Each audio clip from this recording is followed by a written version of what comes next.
So, Leah, aka the Black Widow, you are a published author, a Yeah. paranormal researcher, Mhm. paranormal tour guide, an educator, and many more things as well. Welcome to the show. Thank you. Nice to be here. It's really exciting to speak to you and talk about some of your interests and how you got into it all. And we've got a collaboration that we're doing, an event. We have. So we'll dig into that as well, which is really exciting. Yes. So let's go right to the very beginning. Kind of where were you born and what was your childhood like and what was kind of the beginnings of your interest in kind of dark things? Okay, sure. So technically I was born in Doncaster, but I didn't live there until I was about seven. I guess I've always been a creepy kid. I always liked creepy programs, movies. I probably blame my grandparents on both sides for that. My gran was a cool gran who let me watch horror movies when I was like nine. So, that kind of muted me to it. There's also my nan on my mum's side who, for want of a better description, could kind of see dead people. They used Okay. to come in dreams for the most part, but she would just randomly say, "Oh, so and so told me to tell you this," and you'd be like 5 minutes down the road and go, "Oh, that person's actually dead. Oh, okay," you know. And she grew up in Gisborough in North Yorkshire, and um, there was a farm nearby that her auntie lived in, which was very haunted, which she used to tell me stories about.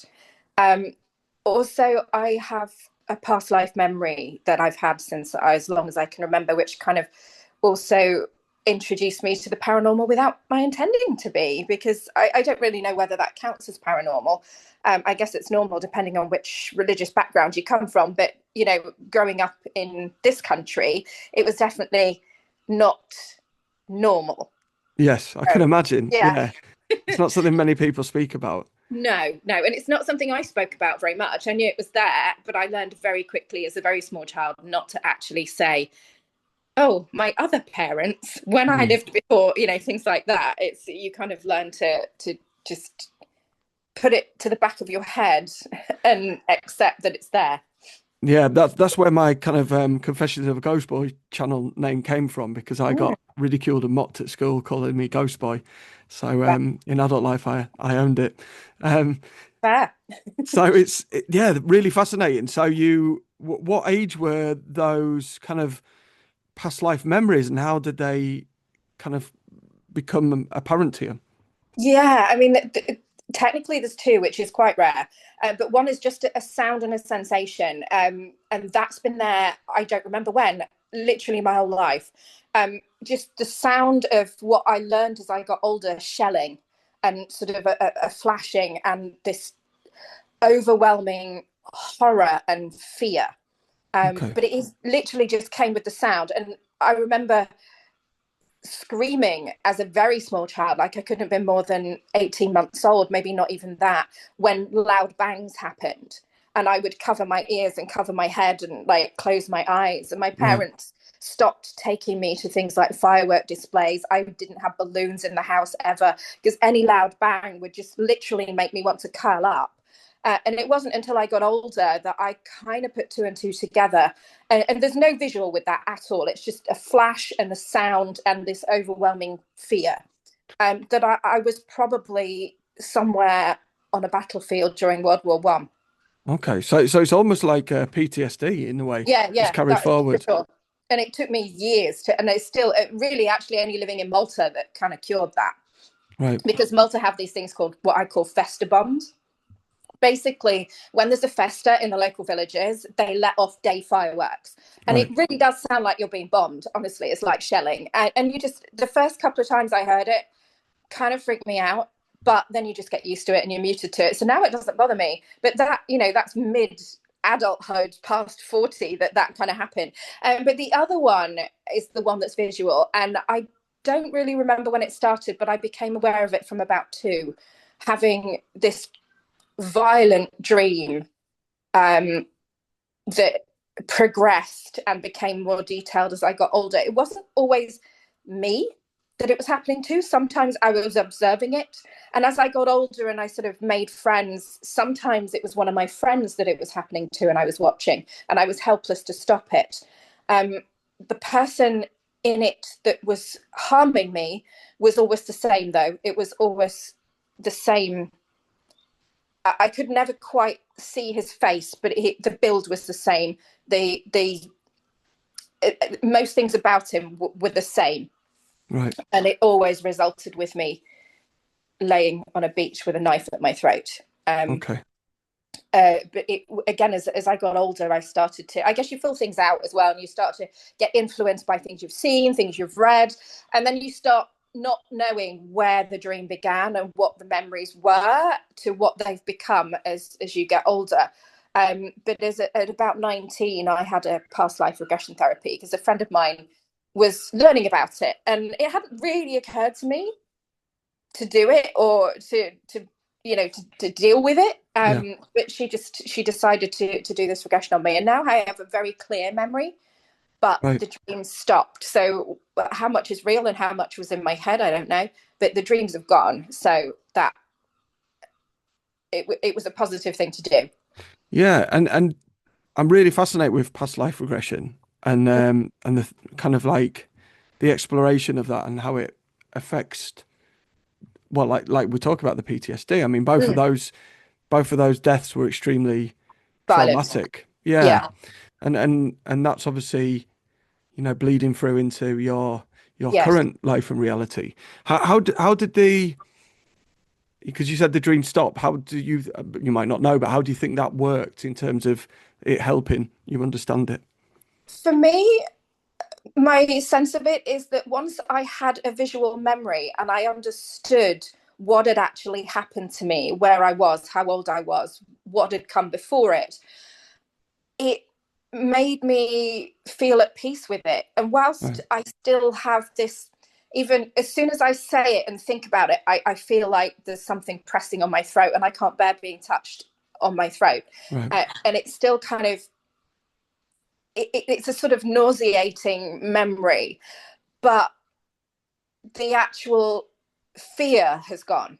Because when I was younger, I was constantly, and I know it's a genuine fear, and unfortunately, women in particular have to be aware of Yeah. people and predators, especially as a younger woman, um, around wherever you are in the world. It's an unfortunate fact of being human. But that was very prevalent for me from a very young age before I started watching horror movies, which I'm Yeah. aware people might go, oh, but you watched horror movies far too young. Yes, I did. But none of those movies were anywhere near as terrifying as those dreams Yeah. or as violent. Um, but yeah, I kind of felt at peace with it. And I do remember, even from being very little, that I remember dying and I remembered the sense of peace. But it wasn't until I got older and I understood the clear memory of the moment when it felt at peace. And that was because at some point in my head, I stopped fighting. I stopped fighting what was happening to me and realized that if I let go, because the life before that hadn't been good either, that if I let go and died, I would feel peace. And I remember now laying on the beach, bleeding out into the sand and looking at the night sky and thinking, I can be at peace now. Right. And that sense of becoming numb and everything going dark. And then, of course, that was the end of it. But there was an overwhelming sense of peace, which is kind of why I'm at peace with what happened, because it left me less scared of anything happening to me in this life. Mm. I'm not afraid of dying. I haven't been since that moment of remembering death, because no matter what happens, I'm not scared of what comes next. Yeah. You're potentially coming back, and that is Yeah, the no, I sign. don't want to. That does bother me. Right. I really don't want to come back again. I'm done. But the fact that I would, that there is something else, that your consciousness continues. Yeah. And it's interesting where people often seem to follow the same kind of gender, Yeah. that they've been a female often. I've got a memory of a past life Mm, ever since being a child, but okay. not the life, just again the death. Yeah. And I'm what I think is Japan, and Oh, cool. really tall grass, wearing not I'm not a samurai, but I'm in a duel. I'm wearing kind of very ragged clothes, and then I just get struck, and that's it. That's all. Wow. And I remember dreaming it from being like 3, 4 years old. And then some other people, like one of my friends in Germany, he he met someone that resonated with him so strongly that it was almost strange, and he couldn't understand it. And so he did a past life regression to try and understand it, which is something he'd not considered before. But they felt like they had this connection. And then he said he also, the second he saw me, he had that. And then he said, I was a Viking warrior, so I'm obviously quite a violent fighting person in past lives for some Lives, reason, yeah. which people probably think as I'm such a chilled guy now is a bit bizarre. But yeah, and it's really strange because again, both of those are kind of male lives. Yeah, I do genuinely think that that first life of dying on a battlefield, I probably was male. I All probably right, was. okay. Yeah, I don't think. I thought to begin with that maybe I've been a nurse or something, but actually, as I again as I got older and as I've thought about it, I think I probably was male in that life, and I Okay. probably did die as a soldier on the front line. But certainly the one that I remember dying on the beach, I was a young girl. I was 14 at the time that Right. I was murdered in that life. If of course it's real, because we don't know for sure. It could be our imaginations. But Yeah. I do genuinely think that, other religions around the world do believe in reincarnation. It's perfectly acceptable. And to me, it's something that it's not. I said it's paranormal because it's not normal, but to me, it's something that probably could easily be scientifically correct. We just don't understand it. And there's things throughout centuries, science seems to be magical. If you went back to 1600s and showed them an iPhone, they'd call it magic and witchcraft. Mm, That doesn't mean to say that in years in the future that these things won't be paranormal. They will be science fact. mm. So, our understanding of the universe is constantly changing. So, yeah, I do believe that that was a life. And, yours in Japan sounds very cool. Do you have an affinity with Japan? Are you drawn to the culture? I always have since being a child, and Right. looking at like I remember running home to watch Monkey, and anything kind of I remember from that show. that kind of East Asia, I've always been Yeah. really fascinated with. Way before it was kind of trendy, I Cool. was yeah Yeah. seeking out like obscure um, films on DVD and Wow. video Cool. cassettes and stuff as well. But also like when I did my DNA, I do have Norse Yeah, me DNA too. as well. So Yeah. Of course. obviously a lot of people here do, but Yeah. it Yeah. it was yeah, it was quite interesting, and tracing my family tree back. There was Norse um family in the on the Dutch side as well. So it is interesting. I do, yeah, and the kind of quantum theory goes more into that Yeah. this isn't a reality, and we are here, potentially many times to experience and hopefully learn and grow. Yeah, absolutely. I mean, one of my novels is based around time travel, which I did go and research. I was living in Oxford at the time, and sometimes they have open lectures or evening lectures. So I did go to a few sort of quantum physics, string theory kind of lectures to try and find a way to make the book. Of course, it's science fiction, but to make it sort of vaguely scientifically valid. Yeah. Um, at the same time as being fiction. But that was time travel is a super interesting concept. Yeah, I do you know, I've never spoken about this before, and it's only just come to me. But there was a man in my village when we first moved up here to Mm, Brompton. There was a man in the village called Sorden, and he was really well known locally mm. of him saying, "I've invented a time machine," and then bringing back artifacts. Oh wow! And then one day he just vanished. He said, "I'm going," and he told people, "I'm going back in time. I prefer it there." And then he Seriously? vanished. Yeah, and it was just well Wow! known. It was just spoken about like a normal thing in the village. Like a folklore thing. Oh wow! Folklore, but people like knew him. Their Like, memory, actual living memory. yeah, it was Oh wow! like within that kind of time that I was there. Like said, oh, he's been back in time again. He's brought this like helmet back from the war and all this type of thing, and then he just vanished. So Oh, that's who so knows? cool. Who knows? It might just be an elaborate ploy to make no one trace him and track him. Yeah, But possibly, but even so, it's still a cool thing to. very cool story. Yeah, that's a very cool story. I like it. Yeah, and also with the past life regressions, we've had people even say There's the World War II one with the young boy who went to a reunion and could name everyone when he walked in the room, and Yeah. and speak about playing concepts of using jargon that you would only know if you were in there. Yeah. So who knows? I think there is a lot more to it than science There's will that woman, accept. isn't there's a woman, I can't remember whether she's still alive or not, but she had dreams of Ireland and children, and she had this overwhelming sense of guilt for having died and left these children. And she traced them, and they actually eventually acknowledged her as their mother from a previous existence because she knew all about them and knew their names and everything. So there's got to be, hasn't there? I mean, you Yeah, go to places like India where it's generally much more acceptable and believed in that you get lots of kids that start talking about previous lives and they go and meet their previous families, and it's perfectly normal. yeah. Where's my other parents? We hear that one a lot. Oh yeah, yeah, yeah, yeah. One of my cousins, her little boy did that. My Wow. other mummy did this, and she was like, "Oh Lord." Yeah, I never said that to my parents, but what I did say, I could speak very young, which is apparently quite a normal thing for people who have past life memories. right. I Okay. could speak when I was about 9 months old. By the time I was a year, I was stringing sentences. But one of the first things I said to my parents as a complete sentence was, "I want to go home," Wow. um, which my mother took as meaning I wanted to go to bed because I was tired. But I didn't mean that. But after a few attempts of trying to explain myself as a sort of 2-year-old, I stopped.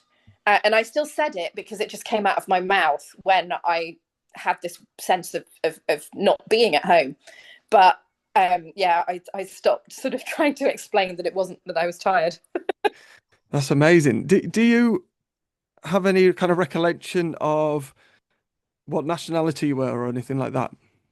The World War I thing, I've thought and thought, and I really have no idea. I couldn't tell you what I do think is I was not British.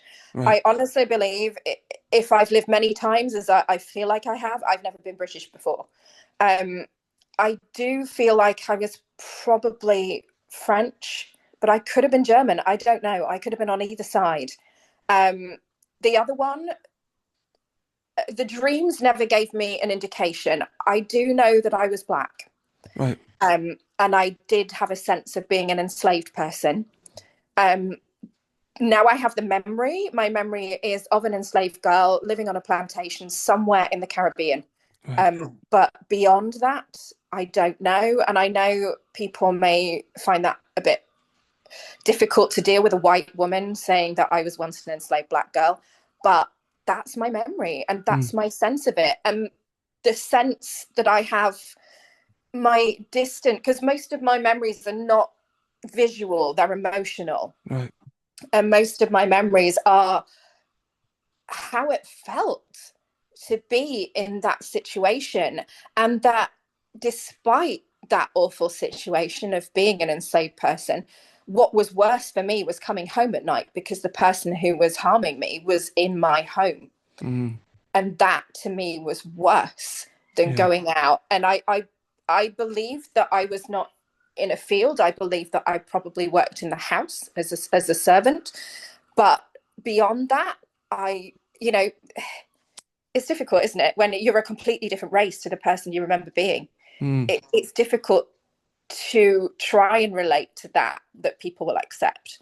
But that's my emotional memory of it. And I can't change the fact that when I looked down at my hands, I was a black girl. Mm. When I Oh, looked in the mirror, I had dark skin. yeah. I was going to ask if you ever tried to potentially find out the person, but I guess if that was the case, there won't be many kind of No, records, I, sadly. I, I didn't try and find me because as you said that I've watched Who Do You Think That You Are. It's almost impossible to trace, especially I have no memory of my name in that life, so that makes it impossible Mm. to begin with. But even if I knew my first name or the last name that I was given, actually registering it to a person, you've got to look through some pretty heart-wrenching records to try and find any trace of somebody, and it's not Yeah. necessarily right. um I did try and find where the plantation was, and I've looked on Google Maps a number of times to see if I recognized anything. But of course, the terrain has changed. Yeah. A lot of these places are gone. Some are still there. The surrounding areas are different. I can't place it. My friend that did the regression said it was probably Dominica Right. or that kind of area. But for some reason, I don't sense it was sugar either. I sense it was chocolate. It was cacao, which then places it around the area. But yeah, I haven't tried to find me as a person, just the traces of the people who lived at Yeah. that time, because who I was doesn't matter, but the history of the people that were there matters, and the people Absolutely. that it happened to matters. And I've been to plantations in the southern states, and I've been to huts that these unfortunate enslaved people lived in, and it did give me this. I'm sure anybody with any sense of history and reality and humanity would feel the same, but it did feel very real and did Mm. feel like I had once been in that place, not specifically that hut, but in that situation. There's Yeah, a strong empathy with it. and I think they it won't ever be recorded as a murder anyway, would it? They No, so even finding records of that, crime would have just been probably blotted from history. exactly. And the person who did it to me was probably flogged or perhaps even strung up for it. But would they have been? Because I was another enslaved person, so was he. Would they have cared what happened to Mm. me? I don't Yeah, know. yeah, yeah. Very sad part of history. Um, It's a horrible part of history, yeah. yeah, and you went to visit that kind of area? Did you say? I've never been to. I mean, the only place in the Caribbean I've been to is St. Lucia, but I have been to plantations around Louisiana. Yeah, Um, Partly because it's history. I'm interested in history, and I was in the area, but also because I did want to see that part of it, mm, not just look around the pretty house, but I specifically went on a tour that took me round to the area where the enslaved people had been right. housed, because I wanted to see what it looked like in the modern reality, rather than just what I remember, this sort of shack and a drawstring cot that kind of worked as a bed with straw on it and uncomfortable sleeping conditions and a ratty wooden table and chipped pots, those things that are in my memory. But again, those are things that I've come later into my dreams, that I don't know how much that's been influenced by what I've read and what I've seen in this life, but those memories are there. It is hard to, I guess, see where potentially the cultural references Yeah. are given to you, but even Mm-hmm. potentially drawing them out because it's a new frame of reference that could trigger Mm-hmm. things. It'd be Yeah, hard to tell the absolutely. difference. It is hard to tell the difference, and because you have these dreams that, as you did, from being so little, Mm, that you can't comprehend what they mean at 2 or 3 years old. It's only as you start to learn cultural influences and see TV programs and read books that you do start to put two and two together. But by that time, you've kind of lost where it began and what was actually in the dream to begin with, because you were so little. yeah, yeah, definitely. Has there been anywhere else in the world where you've gone and you might not have a past life memory, but you feel like I've definitely been here before? Egypt. Egypt. I do have and I've always been very, very interested in ancient Egypt. I've done ancient Egyptian courses at UCL, at Oxford. I love ancient Egypt, and I do feel that if these past lives are real, I probably did live several times in ancient Egypt. Mm, I have the strongest draw to Egypt. I was very disappointed when I went, though, because it didn't feel like my Egypt. right. It had progressed so much that I looked around and I was like, these are not the people I remember. These are not the places I remember. Everything's in ruins. It doesn't have, although I have no visual memory of it, it's just this sense. It just felt like, well, what I feel that I'm attracted to, drawn to, as long as it's gone. So I did feel slightly disappointed with Yeah. ancient Egypt. But when not from the fact of researching it, and curiously, and my interest in it began before this, but the person that did my past life regression, Jana, she's an extremely good friend now. she has a past life memory of ancient Egypt, and she remembers me being her daughter. Right.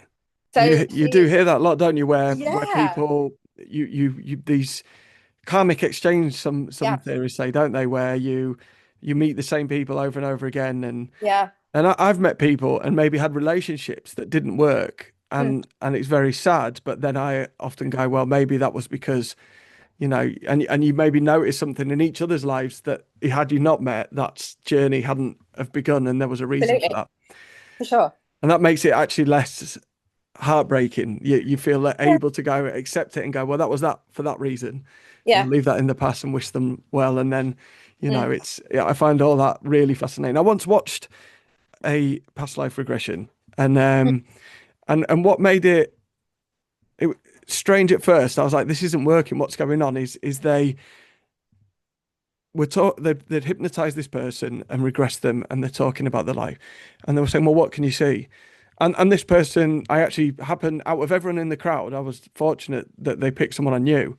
And this person's definitely not an actor. So I knew what was going on was kind of genuine, which really helped.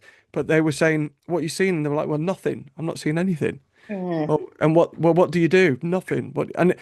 And as you could tell the person doing it was really confused and getting kind of like a bit worked, like, is this person winding me up or something? And what it was, she was, I think, Victorian times, and she was okay. blind, so she couldn't Oh, see anything. right. She's like, Oh, and then her parents were like embarrassed and ashamed because she was disabled, and she basically just lived mm, in this room, so she didn't goodness. go anywhere or do anything.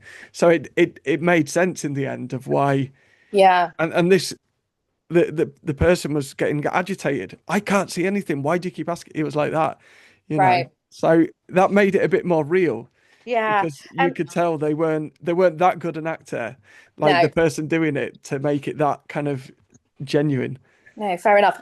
I wasn't hypnotized. Right. I didn't have hypnosis. My friend was interested in kinesiology, which is a sort of muscle memory kind of thing. Okay. Where I honestly cannot remember exactly how it worked. I do remember I was laid on the floor with a cushion behind my head, and she was holding I had my hand at sort of 90 degrees, and she was holding my hand. And as she was asking questions, I was responding by resistance with my hand to be pushing against hers. And she was writing notes, and I was telling her what I could see at the same time. But I was very much conscious. I was Wow. definitely, there was no hypnosis in that. Um, I really can't remember exactly how it worked. It's a long time ago, but I do remember her notes that she was writing down eventually matched what I had seen in my head, because I didn't tell her what I'd seen until after she'd finished writing the notes, and they pretty much matched. They were, It's incredible. Caribbean enslaved person, 14 years old, murdered, um, running down the beach, running through a sort of brush area, an enslaved hut.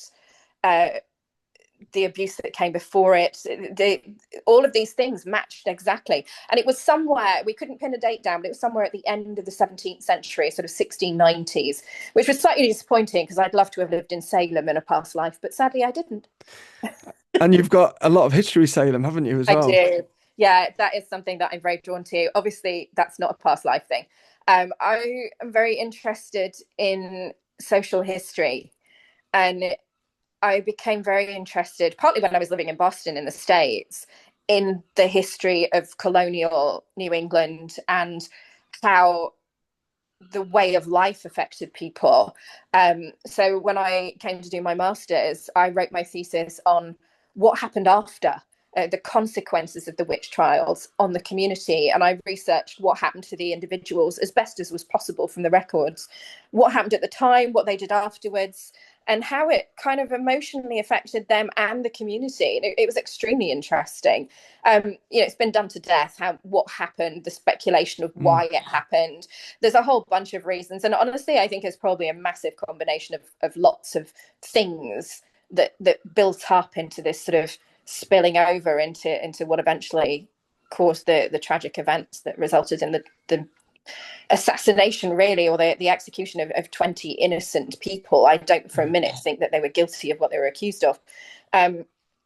And why the girls did it, the influences to it. But yeah, what happened to them afterwards was extremely interesting to me.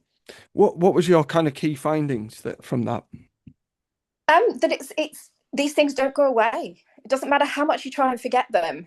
They're imprinted on the community. And whilst the community deal with them in different ways and different people deal with them in different ways, there was a point after the trials where people were very much one side or the other, but very quickly, within a couple of decades, people had intermarried into families that, my auntie was an accuser and your brother was an accused, but now we're married and it's okay. People must have forgiven each other and forgiven their families for it. Mm. And yet, it was one of the first cases of libel in what became the United States.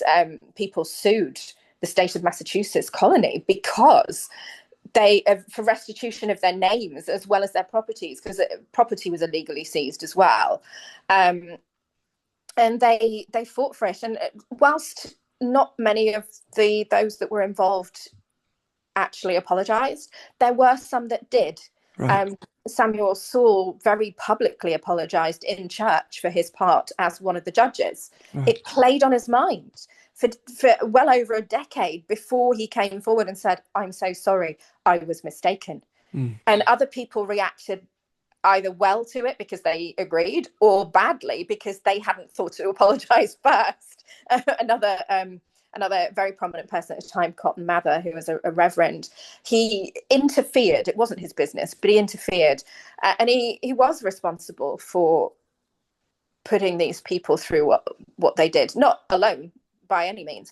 But he didn't apologize. And his diary, although he rewrote it years later to try and alleviate some of the things he'd said in it, he does clearly have a sort of regret and was very envious of the fact that Samuel Saul had publicly apologized and Right. he hadn't thought to do so. These things are quite evident when you read between the lines. And what's the thing? It's absence of evidence isn't evidence of absence. Mm. And there's a chunk of, I know we've kind of gone off the paranormal here, but there's a chunk of entries from the town records, because they were very meticulous, the Puritans, at keeping town records. Excuse me. And the whole of the year 1692, from February through to the following February, because the year was different, they were using the old calendar, which is a little confusing. So 1692 it didn't start on the same date as it does for us. So we've kind of imposed the 1692 date on it. But there's a whole year missing. It's literally torn out of the records. It's gone. Right. And you can see everything up to that date and everything after the point where they decided it wasn't worth talking about anymore. It's all really meticulously recorded. That whole year has vanished. So they obviously tore it out, but we don't know what was said in it. That's a shame.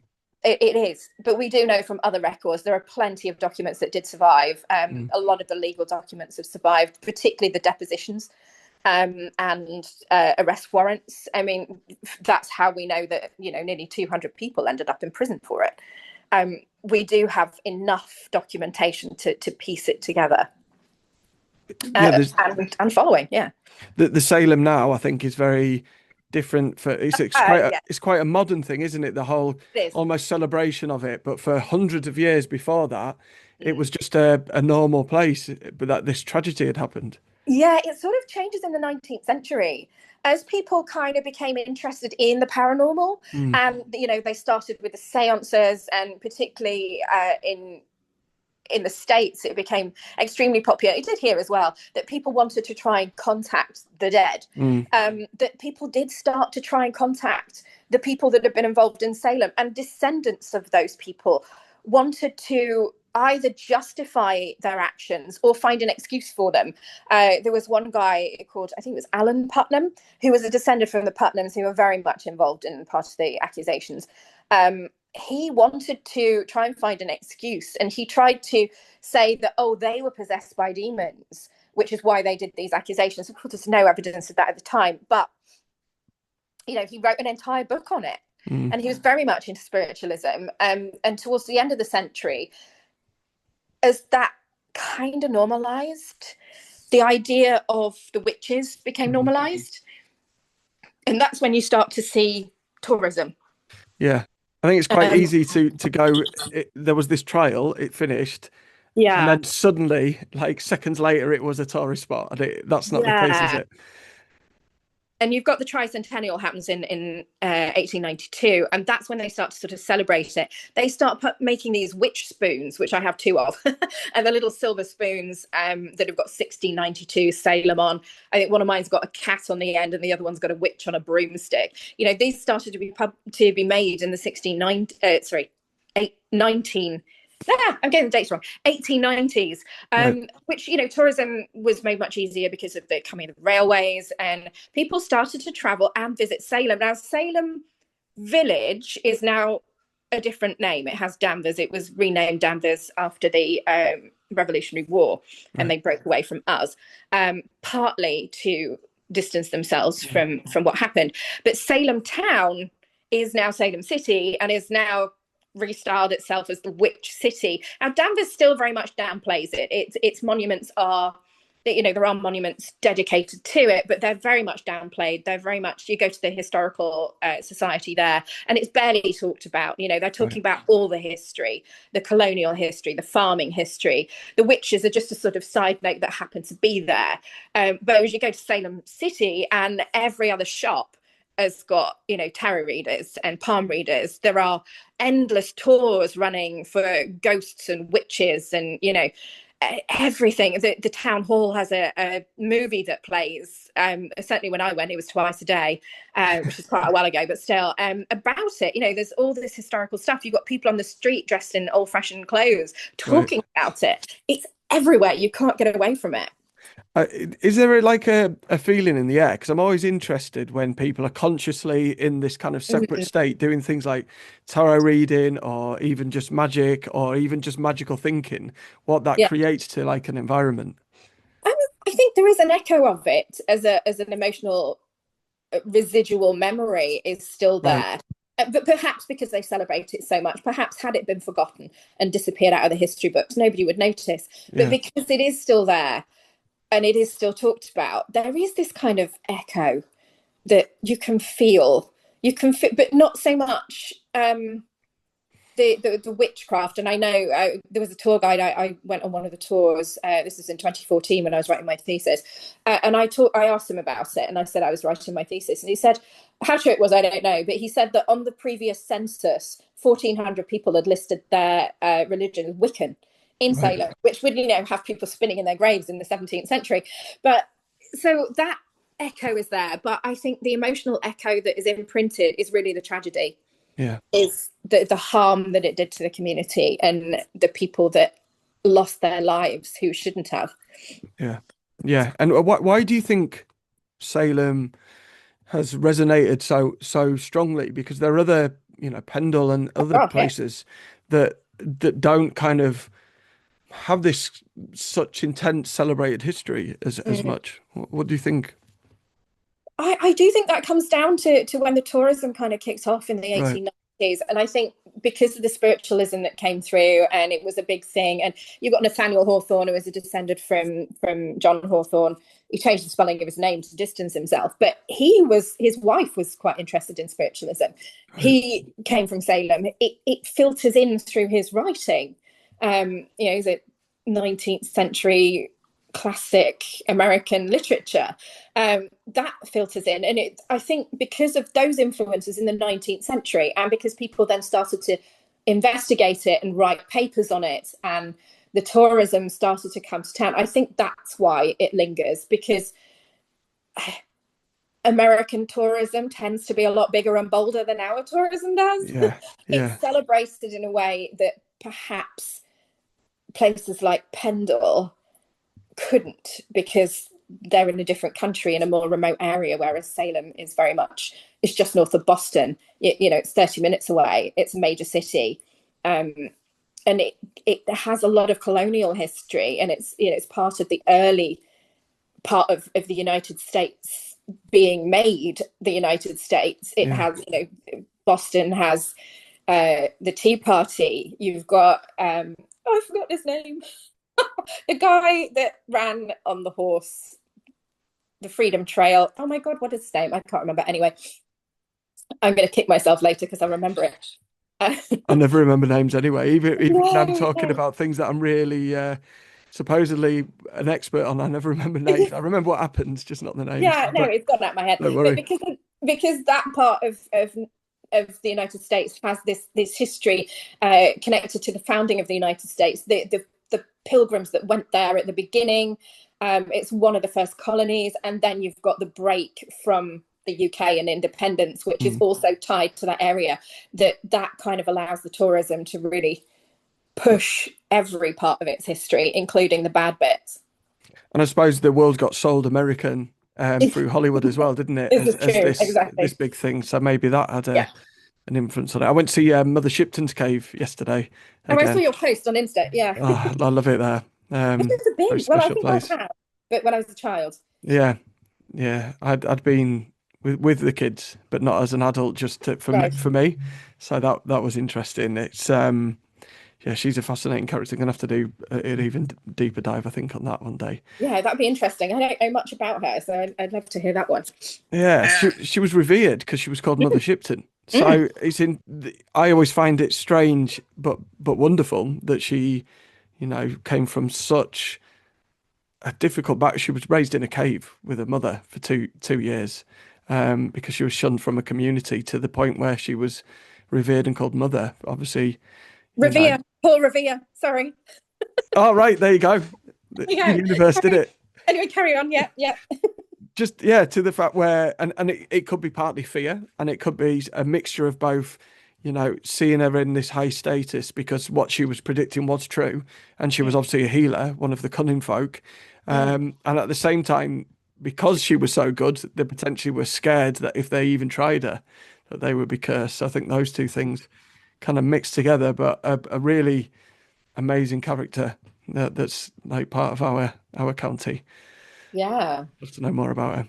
They don't Yeah. even know where she's buried or anything. Oh, really? Oh, that's Yeah. interesting.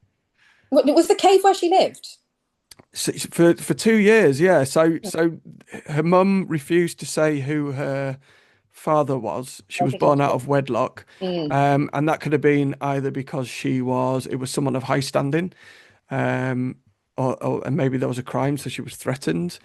Right. And she was born apparently when there was thunder and lightning, and it was this cave where people were also scared to Or go because it's a petrifying cave. So ominous. the water comes from a mile underground, and it drips down and petrifies anything because it's so full of minerals. It was seen as a place where the spirits and the Fey folk lived. So all this added to her mysticism, plus poltergeist activity used to occur Right. around her from a very young age. So all these things, and she definitely had some precognitive Right. abilities because stuff did happen that she, far more than Nostradamus. Had she been a male, then Mm. probably she'd be even more recognized in the world. But yeah, fascinating character. Very interesting.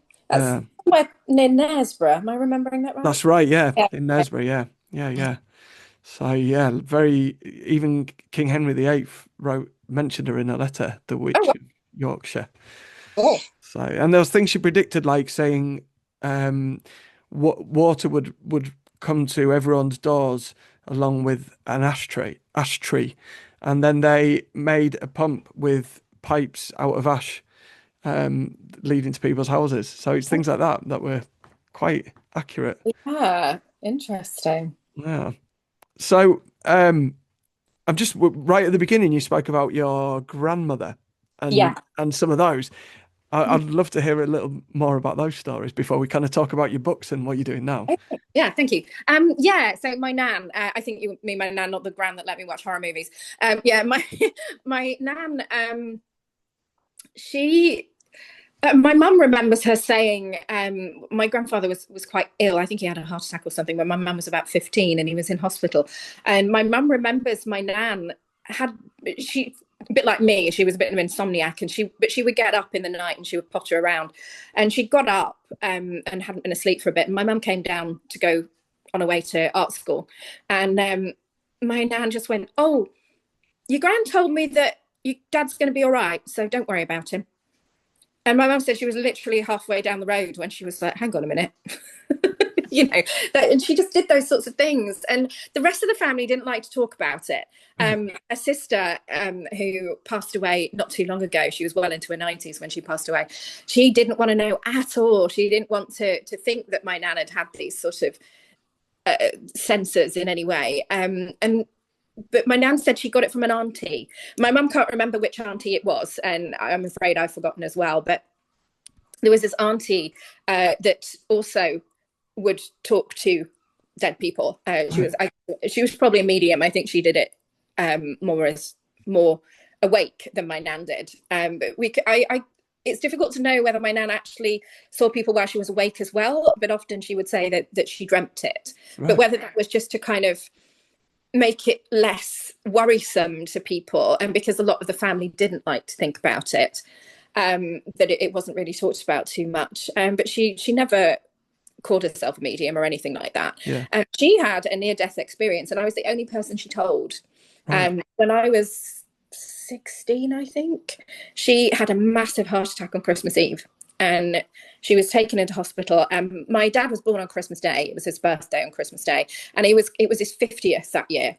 And she told me after because she came to stay with us for quite a long time afterwards, because she couldn't move back home. My grandfather passed away when I was much younger, and she sat and she told me that she'd been laid in the bed, and the people were working on her to try and bring her around because she was clinically dead.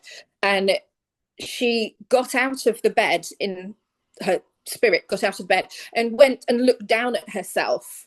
And then she could see, and it's a typical story, she could see a light in the distance. And then a voice said to her, "Do you want to come with us, or do you want to go back?" And my nan said she made a conscious decision, because it was Christmas Eve and because it was my dad's birthday. She was my mum's mother, not my dad's, but, you know, same. Yeah. Still she didn't want to ruin Christmas for everyone. So she then remembers getting back into her body and then suddenly being awake and opening her eyes and looking at the doctors. Oh, wow. So she obviously had some very spiritual connections. Now, she never went to church as long as I knew her, but we didn't know until after she passed away that she had started to go back to church. She didn't tell us, and we found a Bible in her bedside table, right. An angel card, which, you know, I didn't particularly grow up Christian. I wouldn't call myself Christian at all, or religious in any way, but that was obviously something that she felt she needed towards the end of her life after my grandfather passed away. And she obviously, as I said, she obviously has some kind of sense of things. But that this house that she'd grown up near, this farmhouse, she remembers that they would hear footsteps on the stairs, doors would open and close, you know, the usual sort of things. And occasionally they would hear this horse plopping on the bridge outside, because there was a little sort of brook near the farm. Last time we went up there was before she passed away, so probably when I was maybe 15 or 16, probably before she had a heart attack. And we went there because she wanted to see it. She didn't want to go back to her own house where she'd grown up. She wanted to see the farm. And right. This auntie had lived in it. Now, we don't know if it's the same auntie, because me and my mum can't remember whether it's the same auntie that had the second sight or not, which is what the family called it. But she used to stay there as a child, and it didn't bother her. None of these things bothered her. Right. But when she married my granddad, they went there just after they got married, and my granddad would only stay one night. Right. He literally was scared to death of the house because he heard all the things that they had. But when we went back, it was definitely after my granddad died, because there was only my nan. And we went back and we were stood at the gate looking in, and the current owner came up and said, "Can I help you?" You know, as you would if somebody was stood at your gate. And my nan was like, "Oh yeah, no, I used to live near here. This was my auntie's farm back in the 1930s and 40s. And she was like, "Oh, come in, have a look around." And after a couple of minutes, the woman sort of looked slightly uncomfortable and went, "Do you mind my asking you, is this place haunted?" That's the validation right there. Exactly. And she'd had exactly the same things, the footsteps on the stairs, the doors rattling, you know, the horse that wasn't there clopping over the little bridge, and rope swinging from the tree as well, which apparently somebody had once hung themselves from the tree, and but nobody could remember who it was. But they also heard children laughing and Right. playing when there were no children nearby. Now, my nan didn't remember that, but it doesn't mean to say that it didn't happen, and she just didn't Yeah. remember. But then she'd have been a child herself when she was there, so perhaps it didn't occur to her.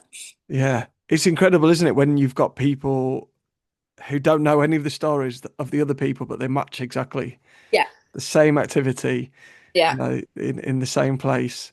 Sometimes even in the same, might be 1 meter square of the house, something happens and it's repeated, and they've never heard the stories, but no, it carries on. yeah. Really, I love that validation. Exactly, exactly. Yeah, and my mum, I mean, nothing apart from an incident on the tour last year where some fairy lights came on in a cafe when I was telling a ghost story, and nobody was there, it was all locked up. Apart from that, I personally, and perhaps I blocked it because of my past life memories, I was quite, I wasn't interested in sensing it. And there were Right. moments where I perhaps did, and I just kind of shut it off. My mum doesn't have that, but she has had an experience. Um, and for years, I thought they'd made it up to make me jealous. But unfortunately, my mum's the only one still alive out of the four that were there. But my both my parents and my aunt and uncle, they were courtesy aunt and uncle, they weren't blood related, but they'd gone out for dinner one evening. I was about 14. And they invited me to go with them. And I'm like, I'm not going out with my parents, as you do when you're a 14-year-old girl on a Saturday night and you've got nowhere else to go. But anyway, they came back with this story. And my mum still swears that this is true. And it was a little pub called the Anne Arms, not far from Doncaster. It's an old coaching inn. There's nothing online about it. They don't talk about it. Whether it's been forgotten since or whether they just don't want to talk about it, I don't know. But there is nothing else that I can find that says that this inn is haunted. However, this happened. I was 14. That's quite a long time ago. And my mum and my aunt were sitting at the bar, and they both had glasses of wine, and it was white, thankfully. And my aunt's glass just lifted up, hovered over her skirt, poured out over her, and then kind of threw itself in the middle of the room. And Wow. my mum and my aunt just were absolutely laughing because they were like, couldn't believe what they'd seen. And the landlady came over and went, "What are you laughing at?" And they told her, and she went, "Oh no, not again." That's amazing. Yeah, and apparently they'd done some renovation upstairs, and ever since they'd done the renovations, they'd had incidents like that where something had been thrown, a drink had been thrown over a punter, and also stuff had been moved around in the cellar quite a lot. And they'd go down in the morning and find the beer barrels at the other end, kind of thing, and lots of footsteps moving around when they were all upstairs in bed as well. But yeah, Incredible. I can't find any other validation of it, sadly. Maybe there's somebody out there that listens to you that has another story about the ant arms. Oh, that's an amazing, isn't it? Such an Yeah. amazing story. I suppose haunted pubs normally attract people, but not if they're going to throw the drinks on you. Yeah, no. Maybe that's why. Yeah, I mean, there's one in Scarborough, but as far as I know, he doesn't chuck drinks at punters. But Yeah. And I wonder what it is about pubs as well, why we have so many, it's pubs, theatres, and hotels. it is. And theatres, I think we can probably ex- possibly give a rational explanation in the fact that there is so much fake emotion in there Mm, because there's so much acting, and some of the things that people act are very dramatic. There's murders on stage, there's people cry, they laugh, there's so much emotion that isn't necessarily real emotion because they're actors performing it. But I do think that there's got to be something that kind of echoes with that. mm. But pubs, I wonder if it's just the amount of people that go in and out with all their different emotions and the different states of mind that they're in. Yeah. I heard something recently about a psychologist, I think it was on like the LBC, was talking about because of the decline in pubs, men in particular aren't going and talking about their feelings and emotions. So there's an increase in like negative masculine mental health. And Right. and it is those spaces where you kind of go and you have a drink and you share your soul in a way. Spill your Um, stories to the barman. Yeah. yeah, and maybe that's part of it as well. And people get quite attached as well. If you've got local, it's a big part of their lives, isn't it? I guess Yeah, absolutely. there's some interesting ones in Scarborough, which you do tours of. I do include 62 Eastborough, which used to be the Britannia Inn, which Yes. you've been down there. It is currently empty. The for sale sign disappeared, so I'm kind of hoping it's sold and that somebody's going to do something with it. And I have heard rumors, but I'm not going to say just in case it's not true. But hopefully something will be done with it. But yeah, that one has got a couple of known spiritual entities, along with some sort of atmospheric residual Mm, that go on in there. But there's a remarkable amount of creepy stuff in Scarborough. there is. It's an old town, isn't it? And it's got like Ice Age to Viking, and Mhm. then we've got lots of underground kind of streams and rivers, which adds to the energy. How Well, the how did you smuggling tunnels, yeah. how did you get into it? What made you kind of decide I'm going to do some ghost tours and research and Um, as I said, I've always been a creepy kid, and I was always interested in dark, creepy stuff. And I was the kid that would sit around the campfire and tell everyone else ghost stories till they were scared to death. Um, Odd side note: years ago, I went on a youth exchange program to Poland in 1992, which tells you my age. Um, and they took kids from various different high schools. And we broke down in the middle of a forest on the bus on the way to the campsite. And of course, the first thing I did was like, right, it's dark. We're in the middle of a forest. Let's tell ghost stories. They kind of embraced it, thankfully. Yeah, doing that. Quite fun. But as a historian, I'm very interested in local history. Mm, Wherever I travel, I tend to go on local tours, sometimes just regular history tours, but also I tend to like to go on the dark tours, the ghost tours. And that's partly because of the interest in the paranormal and the creepy, but also you get local folklore, you get mm, kind of history that you can't, it's less tangible, but it's there. And mm, it's things that people talk about. It's not the dates and the facts and the bullet holes in the wall or whatever, depending on what country you're in. It's the ideas that have stayed with people that may or may not be true, but it's what people have felt and believed. And I do find that very fascinating. Um, so why did I get into it here? Well, I lived here about 2.5 years. Actually, I suppose it's coming up 3 now. But my one of my best friends is Dutch, and she was coming over here on vacation to stay with me just a few months after I moved in. And we went to York for the day. She'd never been before. And we went on a ghost tour. And she said, "Oh, can't we do one in Scarborough as well?" I'm like, "There isn't one. I looked when I first moved." And she just looked at me and went, "And you're not doing one because?" 6 weeks later, I'd bought a costume. I'd done the research. I was advertising it online. I fantastic. thought, yeah, well, why not? I have a performance background. I was theatrically trained. I like things like that. I used to teach acting when I was living in Malta, and I'd lost that, and I was struggling to find a way to do it here. So I wanted a performance outlet of some description, either as teaching or as performing myself. But I didn't want to join a local theatre group, unless and I didn't really want to go back to auditioning, although I do a bit of voice work now, which I would like to do more of. I don't particularly want to be in front of a camera again or stand on a stage myself again. But being out there doing the ghost tours, telling people history about a town that I like and I enjoy living in, seemed like the right thing to do. So that's why I do it. It's wonderful because it is that those stories that wouldn't be told if a ghost hadn't been in a pub. We Mm, wouldn't even know about the pub. It might be just a group of yeah, flats that you walk past because it's been converted. But those exactly. those stories, and it's not just the aristocracy, it's stories of actual people, isn't it, in the town that Yeah. lived and breathed as well, that might have been forgotten. And that's one of the wonderful things about the ghost stories and the history that goes together. Exactly, and it's nice to remember some of the victims as well. Um, Yeah, Perhaps it's a little bit to do with the fact that I do have a memory of being murdered in a previous existence. That I think I like true crime. I listen to true crime. mm, A lot of it is all about the person, the perpetrator. yeah, I know in recent years a lot more people are trying to give more airtime to the victims and to who they were and what happened to them. But a lot of that is lost. Jack the yeah. Ripper. It's always talked about who did it and who was he, and it's only recently, with a couple of more recent podcasts and true crime stuff, that we've really understood who the victims were, not just what the newspapers said about them being prostitutes, which most of them probably weren't even Yeah. prostitutes. It's unfortunate that these things get put on them. So, some of my stories do include murder victims. And I try to, in fact, I think both of them, we don't even know who did it. So Mm. it's very much about the person and what happened to them. And, I try to keep their memories alive Yeah. by talking about them, I think because El they're El not that short.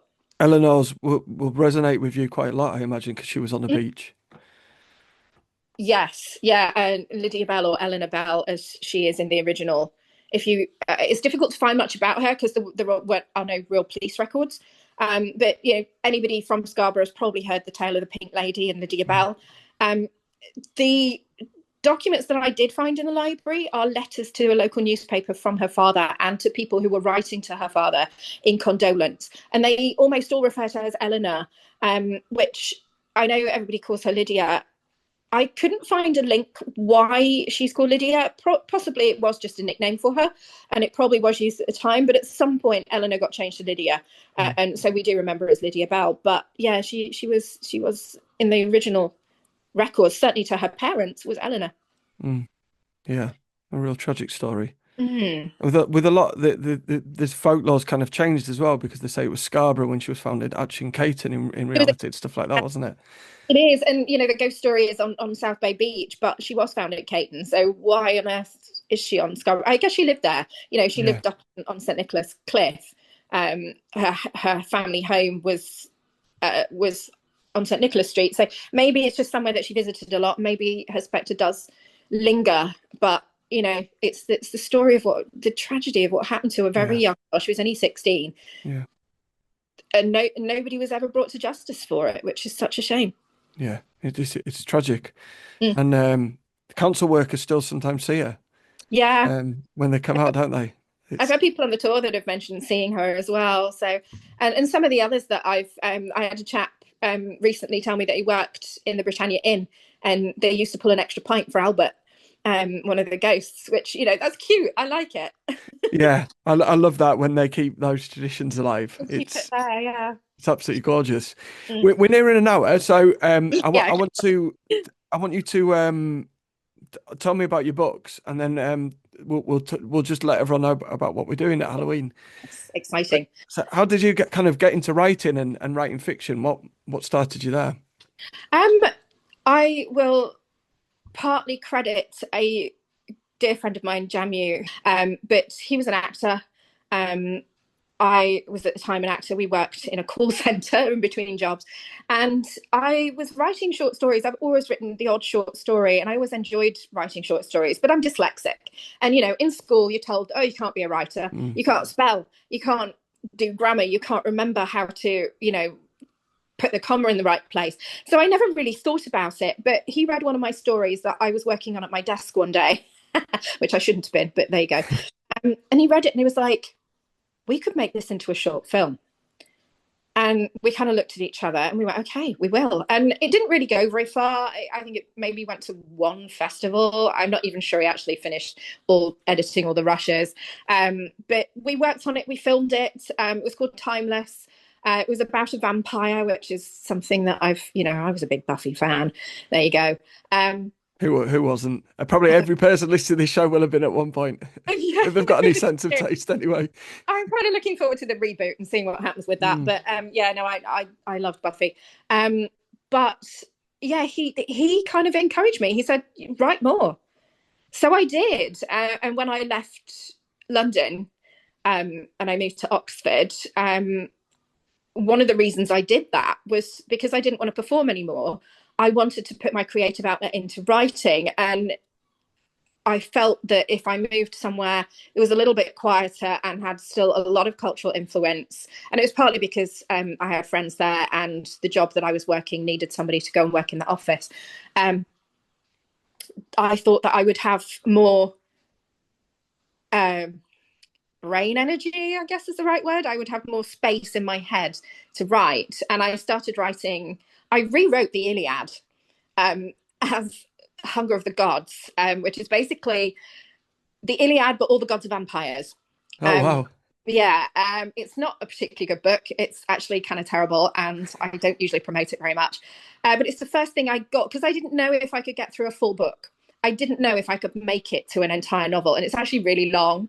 Um, and I was looking for a local writers group. There was a bookshop there called Mostly Books, and they were encouraging people to come along and discuss their writing and stuff. And I went to an evening there by a local writer, Mary Kavanagh, and she was talking about belonging to Oxpens, which is a very long tradition writers group.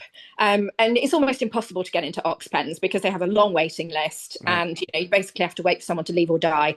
Um, so I was sat in the audience, and she was talking about setting up your own, and the girl sitting in front of me turned around and said, "Are you a writer?" I said, "Yes." She said, "Do you want to start a writers group?" And I said, "Yes, please." "Do you?" And she went, "Yes, please." And then the girl sitting at the other side of me, Anna, she looked at me and said, "Can I come too?" So my friend Gabby Aquilina, who I'm not sure she's currently writing much, but she writes sort of chit lit stuff. So the three of us formed our own writers group, Abingdon Writers, which is currently still going. Um, Wonderful. None of us are still members, sadly. We all live in other places in the country now, but that really helped me to finish that novel and think, well, I can actually do this. So then I wrote Hidden Doorways, which is a time travel adventure slash romance. Um, that one, I ended up self-publishing it because everyone kept telling me it was too cross genre. Sci-fi, time travel, and history don't mix. And of course, now you've got a whole bunch of it out there. Yeah, But yeah. this was before there was even Outlander or anything like that, and people kept dismissing it. So I just thought, oh, I'll do it myself. After that, I wrote Homeward, which I didn't bother trying to find anyone else. I just published it myself. By then, I was living in Malta, and they give free ISBNs to local writers and encourage you to publish your own Wonderful. work. So I did. Homeward was inspired by my three times great grandparents. My three times great grandmother Mary followed her convict transferee husband to Australia after his sentence was over. He was a bit of a tea leaf. It was not his first conviction uh, when he got transported to Australia. And most of the family actually did move to Australia. And the only one that stayed in the UK was their eldest son, who was by then married and had children. So inspired by Mary's journey to join a convict husband and start a farmstead and build a life in pioneering 1850s northern Victoria, Wow. that inspired Homeward. It's Yeah. not their story, it's just inspired by Yeah, them. yeah. Very An much interesting fiction. story though. Their story itself is fascinating. It is, absolutely. And then I just kept going, and I've written another one that's kind of based around Salem, which I'm looking for a publisher for, but so far I've had tons of rejections. And I decided that maybe I should get away from historical fiction because it doesn't seem to sell as well, and I should try cozy crime. So I've just finished a first draft of a cozy crime. I do have another vampire series that are published by Wild Wolf Publishing, traditionally called the Dark Evolution Chronicles, but they're published under a different name, Cassandra de Rossi, which is actually the name of the main character. I wanted to separate the vampiric from the historical fiction. Yeah, that makes But sense. yeah, that's my books. And we'll include the links to get those in the show notes as Thank well. you. So anyone that wants to check them out. So before you go, what are we doing? What are we doing at Halloween? Tell everyone. On November 1st, so technically the day after Halloween, we are renting the vault underneath the market at Scarborough. I will be running a tour, which I believe you are coming along to. My tour will be an adjusted route so that we end at the vault. Normally we end at the Grand Hotel, who have kindly let me go into their lobby every week Nice. with my group. But yeah, so we're going to start at the Grand instead. We'll wend our way round the usual stops and finish up at the vault, where we are going to try and conduct a paranormal investigation and hopefully Ah, contact the drunk monk, as I like to call him, but the friar that supposedly haunts the vault, which yeah. is interesting. Going to be fascinating. And there's a piece of music that potentially stirs some activity down there as well. Oh, So yeah, we're gonna use that. It's gonna be a really interesting night. Um, absolutely. so you could check out both our socials, and again, we'll include a Yeah, link if anyone wants to book on. Places are limited, they so are. We can't take too many people down there plus the crew, so yeah, it is going to be limited. And I actually, I think I forgot to tell you this. I set a minimum age of 14 because I thought yeah, I can't really have children going down there. no, It would be too scary and potentially noisy. So 14 is the minimum age. excellent. So yeah, look at the links. You can book on. As I say, Mhm. places are limited. They will go.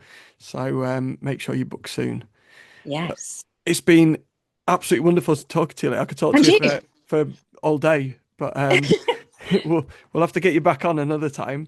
As I say, we'll include all the links in the show notes so you can check out all Leah's stuff. Book on the tours as well. When Please do. when do they run? Because it's not just the Halloween one. You do them regularly, don't you? I do. I do them most Saturdays throughout the year. I tend to not do January and February because it's a bit cold, Yeah. and there's not so many tourists around anyway. And during school holidays, I do Fridays as well, and I also do private bookings. I have a couple of private ones coming up this week and next week. So if you have a group of at least two full price tickets, I will do a private tour on a different day of the week if you prefer. Yeah, absolutely. I've done a few for some larger groups, local institutions and groups. Hotels have done them. Women's institutes have done them. So far, they've gone down very well. I've got 5 stars on TripAdvisor, so Fantastic. hopefully, I can keep that going. And you go under the name Black Widow for those as well. We should I mention, shouldn't do. we? Yes, I do, and I dress up as the Black Widow in my black Victorian outfit. Fantastic. I'm really excited to be doing this event. It's going to be really cool. Yeah, it's going to be fun. Looking Well, forward to it.